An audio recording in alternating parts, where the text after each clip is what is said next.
গতকালকে একটা ভিডিও করছি এখান থেকেই, ইআইএস অন সারা। ইআইএস বলতে হচ্ছে স্টেবিলাইজেশন যে মুড আছে, সেই স্টেবিলাইজেশন মুড অন করা ছাড়া। তো গতকালকে যখন ভিডিওগুলো দেখতেছিলাম, তো দেখি ভিডিওর মধ্যে এত শেকিং, আমি ভিডিওর মধ্যে তাকাই থাকতে পারতেছি না। দেন আজকে আমি সেটা আবার চেক করলাম। চেক করার পর দেখি যে এই ইএসটা অন করা নাই। দেন আজকে সকালে আমি এটা অন করে দেখতেছি, তো উপরে একটা ভিডিও দেওয়া থাকতেছে, সেই ভিডিওটা দেখেন। আর নিচের ভিডিওটা দেখেন, আজকের ভিডিওটা কতটুকু পার্থক্য। উপরের ভিডিওর মধ্যে আসলে তাকায় থাকা যায় না।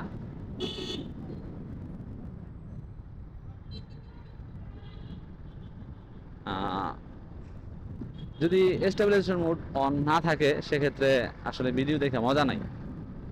এত শেকিং, তাকায় থাকাটা চোখের জন্য খুব ক্ষতিকর। তো কয়েকদিন যাবত এরকম ভিডিও করতেছিলাম, আর এই প্রবলেমটা আমি পাইতেছিলাম। তো সেই জন্য আজকে একটু চেক করে দেখলাম যে আসলে আমার স্টেবিলাইজেশন মোড অন নাই।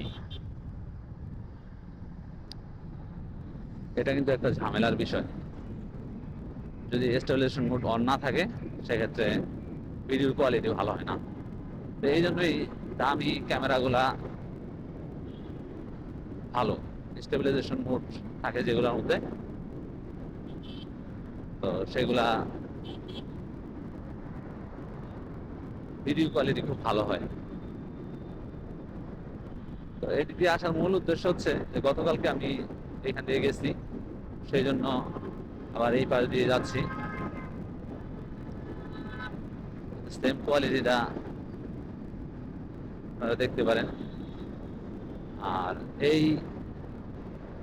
ক্যামেরার মডেল হচ্ছে অসেক 5K অ্যাকশন ক্যামেরা।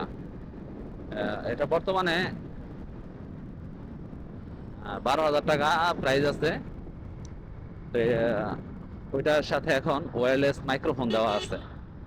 আমারটার মধ্যে ওয়্যারলেস মাইক্রোফোন দেওয়া ছিল না, কিন্তু এটার সাথে এখন ওয়্যারলেস মাইক্রোফোন দেওয়া আছে। এবং ক্যামেরার কোয়ালিটিও মোটামুটি খারাপ না। আমি সাউন্ড কোয়ালিটি নিয়ে খুব প্রবলেমে আছি। এই সাউন্ড কোয়ালিটিটা যদি মোটামুটি আমার ঠিক হয়ে যায়, তাইলে আর এই ক্যামেরার কোনো প্রবলেম নাই। তো এই যে কালকে সোজা উঠে গেছিলাম, আজকে আর সোজা গেলাম না, যেহেতু অফিসে যাব। আমি ডান দিকে চলে যেতেছি। আবার গিয়া যে ওভারব্রিজ দিয়ে নামছি, ওই ওভারব্রিজ দিয়ে উঠে আমি চলে যাব হচ্ছে ময়মনসিংহ রোডে। ওকে, তো দেখতে থাকেন যে আমার ইআইএস এর জাদু।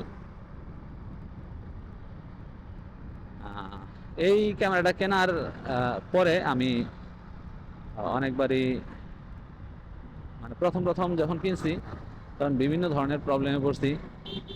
দেখি দিনের বেলা ভিডিও করলে এত লাইট কম থাকে। তারপরে হচ্ছে এই যে যেমন ইআইএস, আমি ব্যাপারটা জানতাম না। তারপরে এই জিনিসগুলো আস্তে আস্তে কিন্তু আমি জানছি, দেখছি এবং বুঝতে পারছি। পরে এগুলো আমি ধীরে ধীরে ঠিক করে নিচ্ছি। এখন মাঝে মাঝে কীভাবে কীভাবে যেন সেটিংস চেঞ্জ হয়ে যায়, বুঝি না। এটা আমি অন করে রাখি, অন করে রাখার পরেও কেন এটা এরকম হয় বুঝে আসে না। আমি তো নিজে চেঞ্জ করি না।